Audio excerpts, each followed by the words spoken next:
Hello everyone, this is Iqbal. देखिए, आज इस वीडियो में आर्टिकल 14 की बात करने जा रहे हैं। आर्टिकल 14 ये कहता है कि state shall not deny any person equality before law और इक्वल प्रोटेक्शन ऑफ लॉ। ये दो कॉन्सेप्ट हैं। इक्वालिटी बिफोर लॉ का मतलब है कि हर आदमी कानून के सामने बराबर है और हर आदमी के लिए कानून का जो है सुरक्षा होना चाहिए। यानी जो कानून है, यानी हर आदमी के जो कानून लागू होता है उसकी सुरक्षा होनी चाहिए। ऐसा ना हो कि कानून की धज्जियाँ उड़ा दी जाए किसी इंस्टीट्यूशन या किसी बॉडी द्वारा।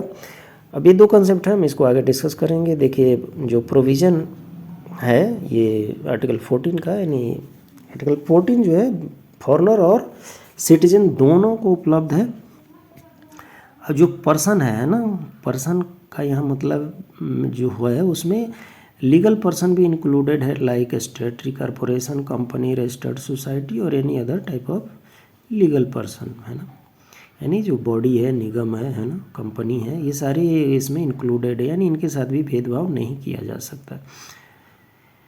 फिर अब देखिए, यहाँ देख लेते हैं जो कंसेप्ट इक्वलिटी बिफोर लॉ है, ये मूलतः ब्रिटेन से आया हुआ है, जिसका मतलब है कि absence of any privileges in favour of any person.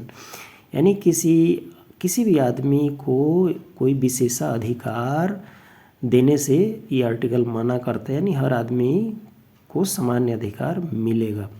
Article 14 के इक्वालिटी बिफोर लॉ के कंसेप्ट के अकॉर्डिंग। उसके बाद कहता है equal subjection of all person to the ordinary law of the land administered by the ordinary court. अब देख कहता है कि जो ऑर्डिनरी कोर्ट है उसके सामने हर आदमी को इक्वल सब्जेक्शन का अधिकार है, यानी हर आदमी को कोर्ट समान रूप से सुनेगी और हर आदमी को कोर्ट समान रूप से ट्रीट करेगी, है ना। उसके बाद कहता है नो पर्सन वेदर रिच और पुअर, हाई और लो, ऑफिशियल नॉन ऑफिशियल जो है इज अबव द लॉ, है ना। यानी कोई भी आदमी कानून के ऊपर नहीं है, हर आदमी कानून के अंडर में है, यानी कानून के नीचे आता है, कानून उसके ऊपर है।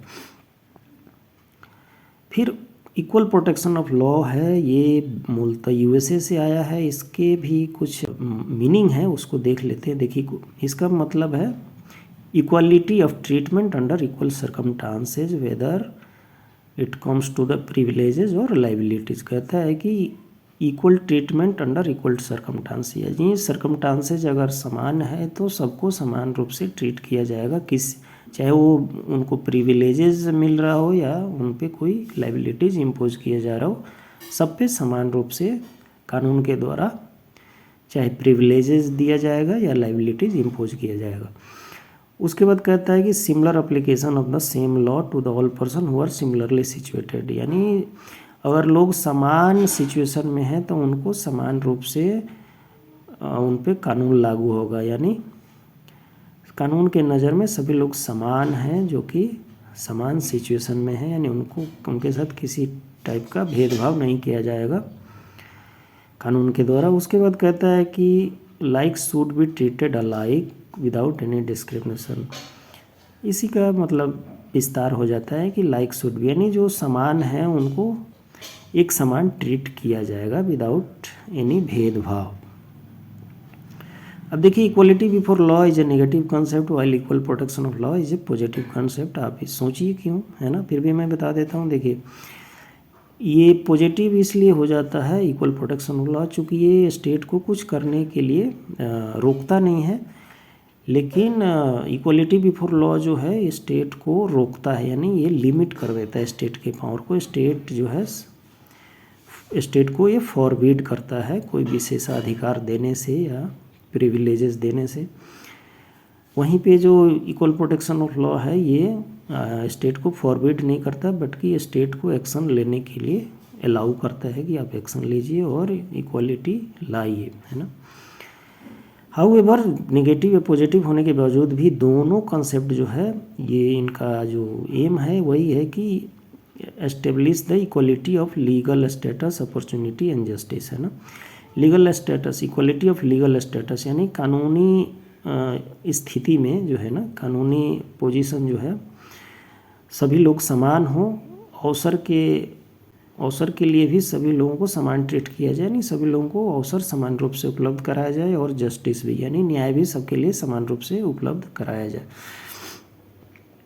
सुप्रीम कोर्ट जो है, ये सुप्रीम कोर्ट ने ये अपहेल्ड किया था कि जहाँ पे इक्वल और अनइक्वल को डिफरेंट तरीके से ट्रीट किया जाता है वहाँ पे इक्वलिटी बिफोर लॉ, आर्टिकल 14 जो है अप्लीकेबल नहीं है, वहाँ पे आर्टिकल 14 डज नॉट अप्लाई। कहने का मतलब है कि जहाँ पे रिच और पुअर के लिए अलग ट्रीटमेंट की व्यवस्था है वहाँ पे आर्टिकल 14 ये अप्लाई नहीं हो सकता। फॉर एग्जांपल जैसे कि मान लीजिए कि अब रेलवे को ही ले लीजिए, तो रेलवे में क्लास है ना, एसी क्लास है, स्लीपर क्लास है ना। तो वहाँ पे क्या है कि वहाँ पे जो ट्रीटमेंट मिल रही है वो आपके पेमेंट के अकॉर्डिंग मिल रही है, तो वहाँ पे ये लागू नहीं होता है। लेकिन जो आर्टिकल 14 है ये परमिट देता है रीजनेबल क्लासिफिकेशन का, अगर पर्सन हो या ऑब्जेक्ट हो या ट्रांजैक्शन हो लॉ के द्वारा, तो लॉ जो है रीजनेबल क्लासिफिकेशन कर सकता है, चाहे वो पर्सन हो, चाहे कोई ऑब्जेक्ट हो या चाहे कोई ट्रांजैक्शन हो। बट कहता है कि जो क्लासिफिकेशन है ना, रीजनेबल क्लासिफिकेशन जो है वो आर्बिट्रेरी नहीं होना चाहिए, आर्टिफिशियल नहीं होना चाहिए और इवेसिव नहीं होना चाहिए, है ना।